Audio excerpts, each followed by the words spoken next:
Good morning, everybody. We're back. We're back. It's Tuesday, and that means it's RVA webinar day. Today's episode is a good one. Happy St. Patrick's Day to everyone who celebrates that sort of thing. If you're day drinking in self-imposed quarantine from the current plague, congratulations, you beat me to it.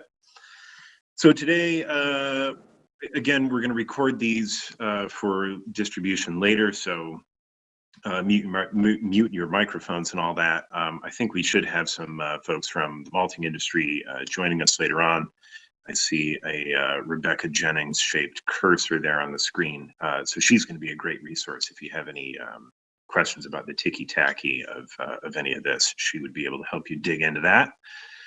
So again, these are predicated on the assumption that people have not seen the previous ones. So we're going to go over a quick little RVA overview, and we'll talk about why we analyze ingredient performance, and then we'll get into barley storage and the actual malting evaluation process.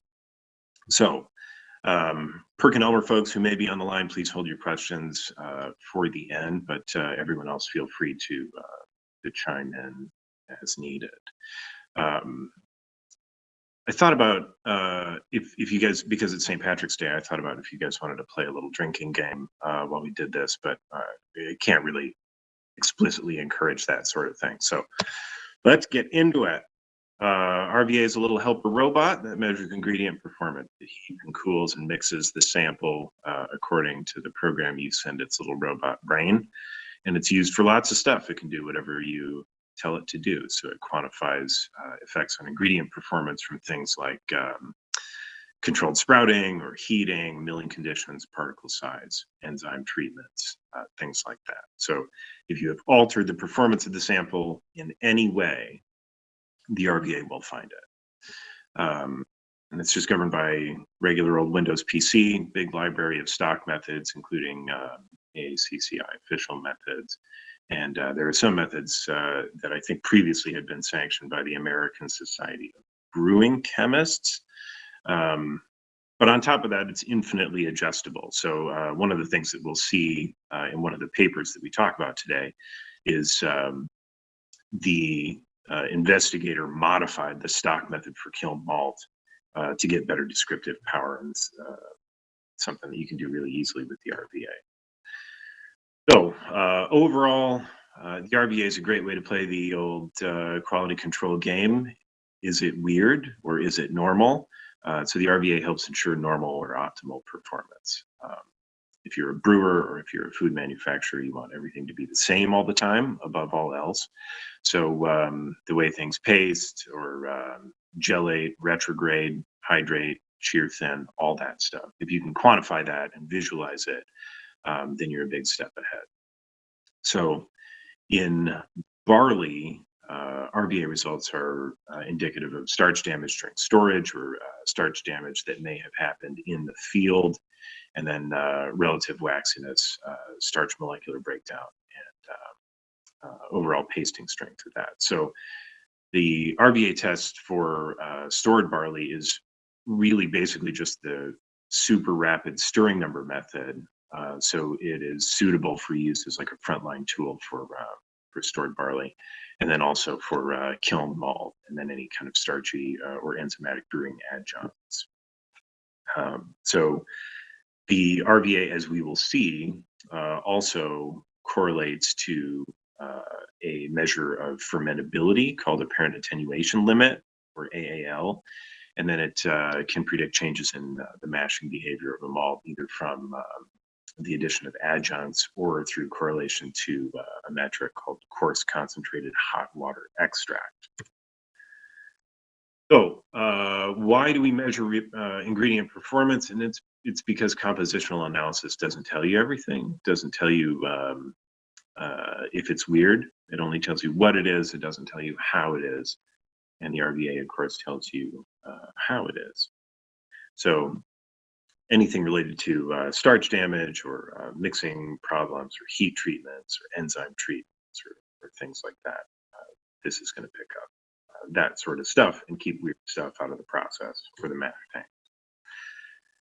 But generally, we follow the same order for all of this stuff. We focus on the incoming ingredients, whether it's barley coming out of the fields and going into storage, or barley coming out of the storage before it goes into the steep and sprout phases.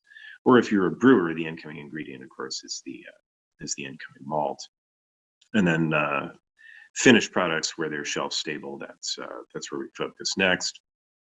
So in the case of a malt operation, malt after kilning would be the finished product here. And then in the case of a barley storage operation, barley that's going to get sent to malt house. So I apologize for the kind of weird orientation of this slide, but I had to really scrooge this graph in there, and it was a weird shape. So optimizing barley storage helps optimize malting. So barley degrades over the course of its storage life, and you don't want it to be, what's the technical term? Messed up and gross by the time you actually start to steep and malt it. So you want it to be viable, and it's got to retain viability during storage.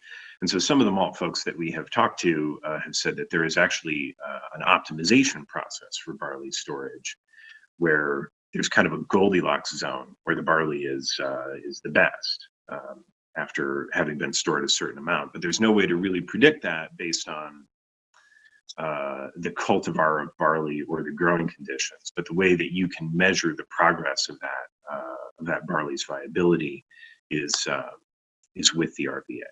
So the good news there is that it's the stirring number test. It's only 3 minutes long, and barley gives you way better repeatability than even wheat flour.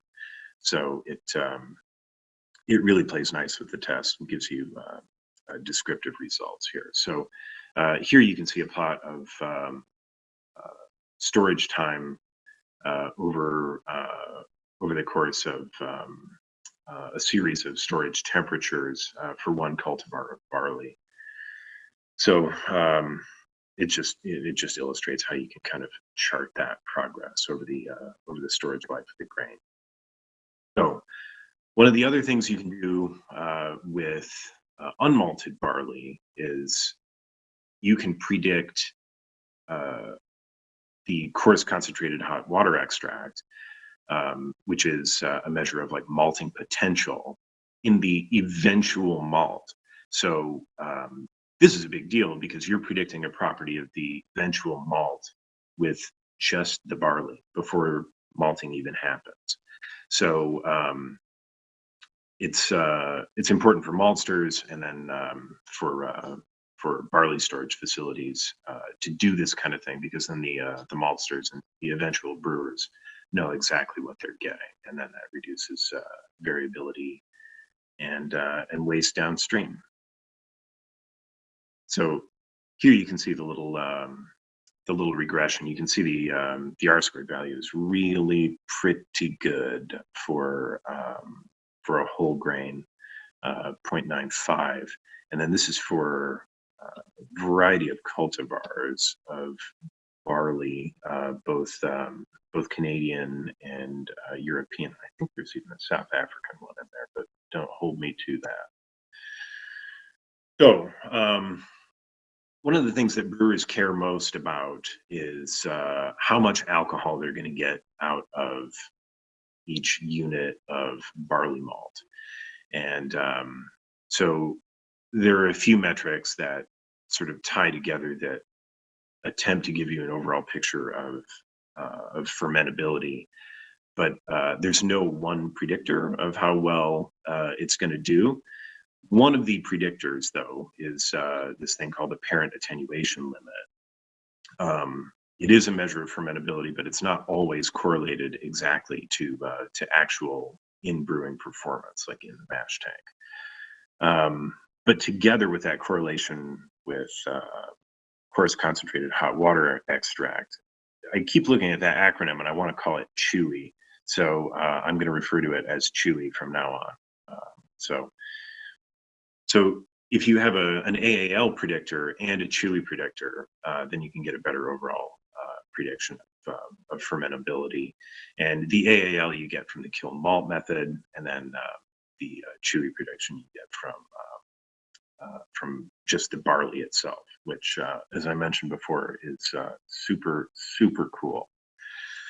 So we're going to get into a little bit of data here from a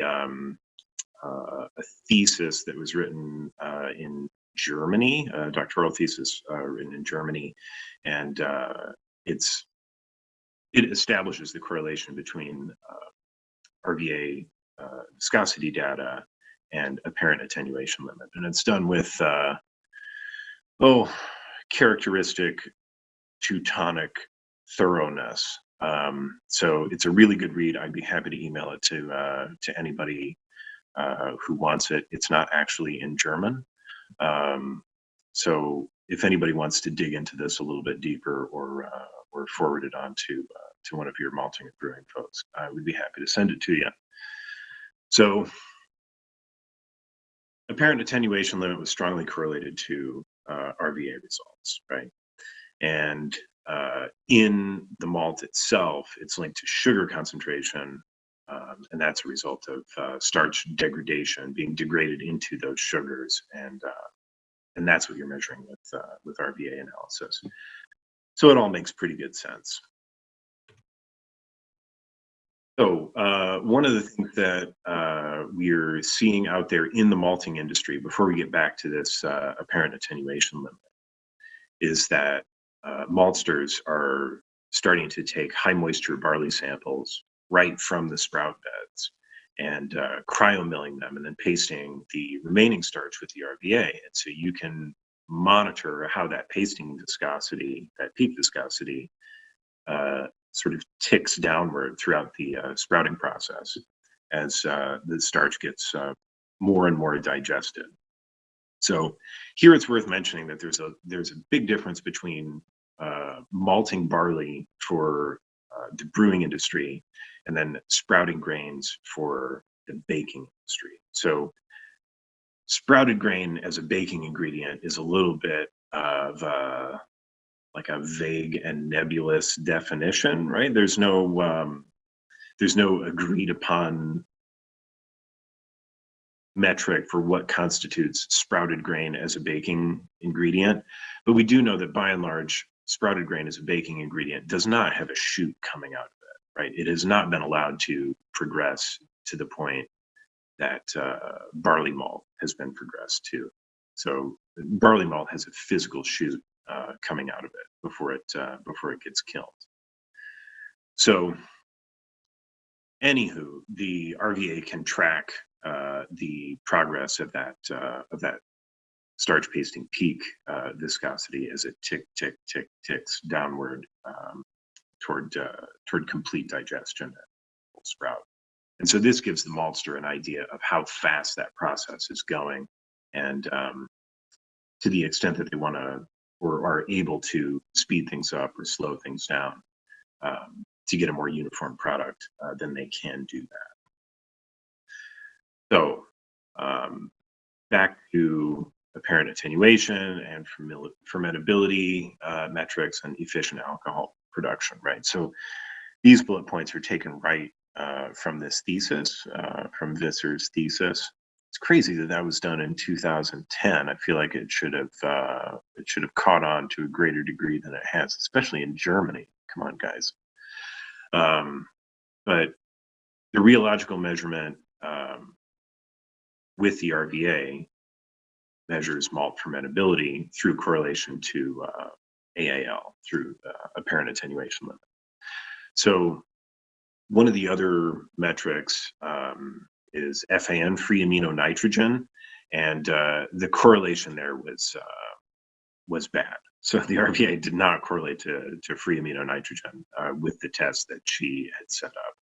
But they did suggest that with some additional tinkering, they could clean up further the correlation to apparent attenuation, and maybe even correlate it just to pasting peak time. So that's exciting, and I'll have to dig into the literature a little bit more to see if somebody has published something more recent on the heels of that Visser study. So rheological measurement, which is to say performance measurement with the RVA, is crucial here in fermentability assessment, because it's what allows you to measure how much starch has been turned into sugar. So it's good for breeders, it's good for maltsters, and then brewers, of course, as they take in different malts for different applications. You can make sure that that you're always getting the same thing. So let's all look at this regression chart and pretend that we know what's going on. She used some chemometric modeling to take the entire viscogram for the RVA and correlate it to these metrics. And this is actually not the calibration match set; it's the validation match set. And you can see that the R value is 0.92. So looking real good. And these are various cultivars again of malt from various malt houses and various geographic regions, and it holds up. So that's good. That's the takeaway from this slide. So brewers sometimes to impart additional flavor or enhance the mashing behavior of a malt or something like that, they will add a starchy adjunct as like a little yeast booster, flavor enhancer, things like that. So when you see that a beer is brewed with rice flour or corn syrup or something like that, then that's what this is. So sometimes additional enzymes are added.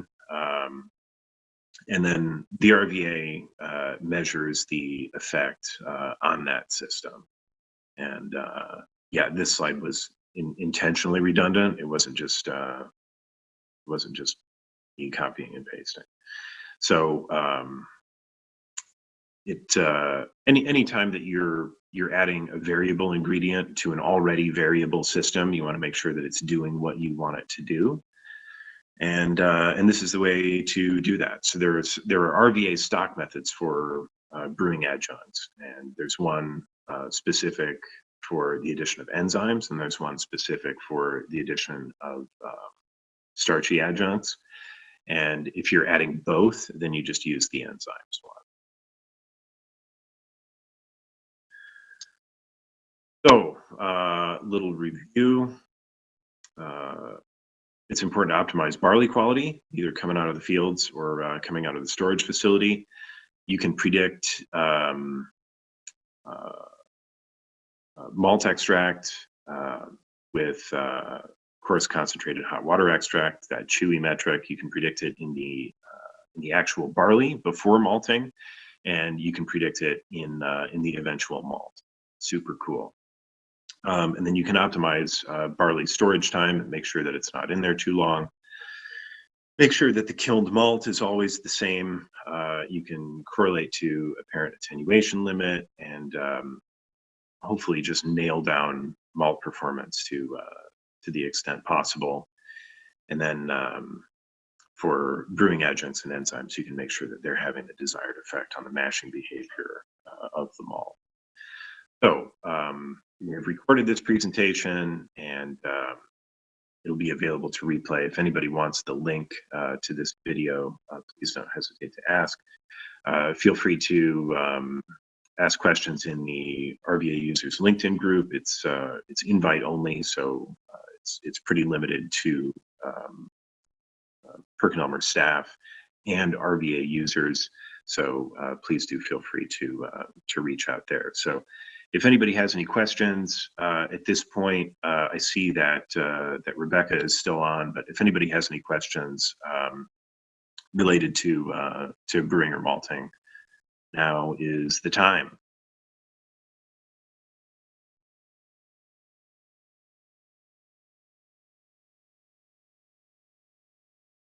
Going once. Going twice. All right, thanks everybody. Happy St. Patrick's Day, and we'll see you all next week.